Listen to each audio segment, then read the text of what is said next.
The Iron Avenger is having a hard time trusting his body and mind. What will this mean for him? Well, let's hop into the pages of Tony Stark Iron Man issue number 14 and find out together, shall we? Alrighty then, so this comic actually does a really interesting thing jumping around in the past and future. We see Iron Man not too long after the events of the previous issue talking to Carol Danvers, Captain Marvel. These two haven't really seen eye to eye a lot recently, but one thing that always has kind of joined them together in the good times and the bad is that they're both recovering alcoholics. In fact, Tony is Carol's AA sponsor, though he's really not 100% sure if he's even qualified to do that anymore, what with having a virtual drink during his whole escape escapade. Then he tried to use science to try and make himself not an alcoholic anymore, and when that backfired, he decided to do something even more extreme, and that is delete a bunch of his memories in the lead up to taking that drink. After all, Tony doesn't feel much like himself these days anyway, just a cloned body with digital memories, so how hard is it and how wrong is it even to just alter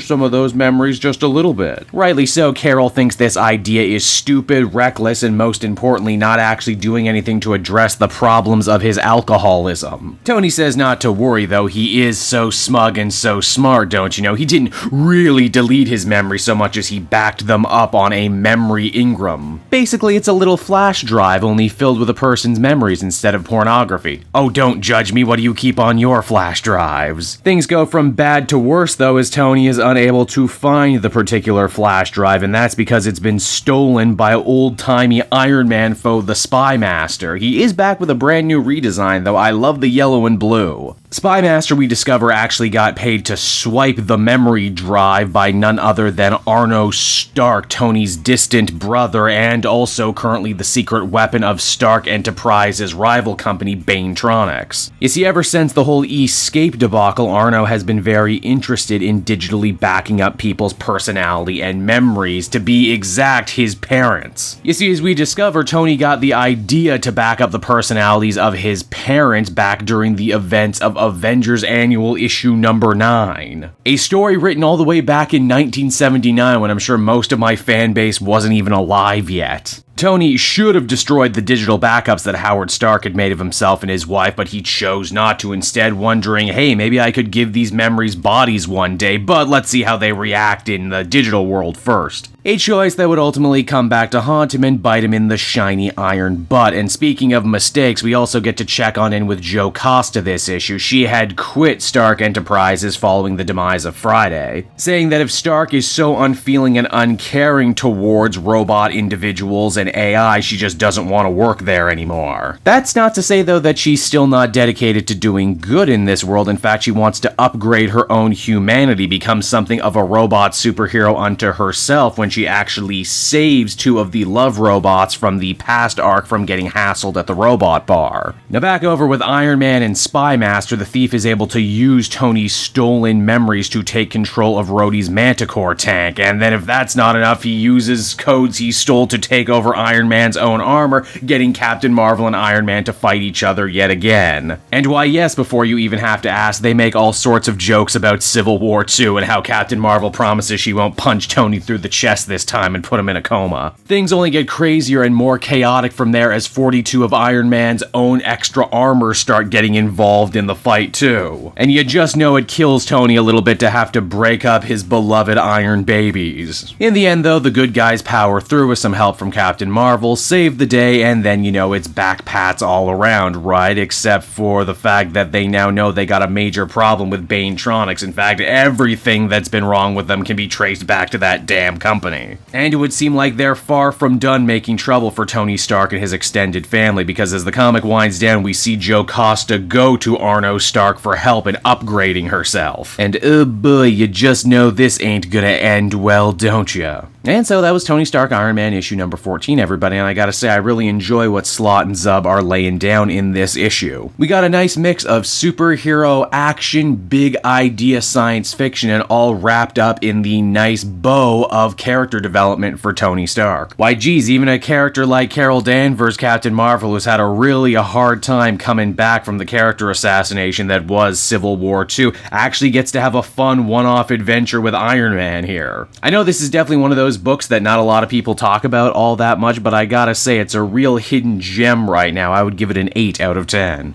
Hey there everyone, it's your old pal Cape Joel, and I want to thank you so much for watching to the end of the video. I hope you enjoyed it, and if you did, why not check out some of these other videos I have available from the channel. And hey, you know what, if you're in a supportive mood, you can also check out my Patreon link down in the description. Patrons get exclusive access to videos and content before anyone else, and you can do so for as little as $1 a month. So until next time everyone, this has been Cape Joel. Thank you so much for watching, and I will be back again next time with more comic content that smacks of greatness. Bye bye everyone.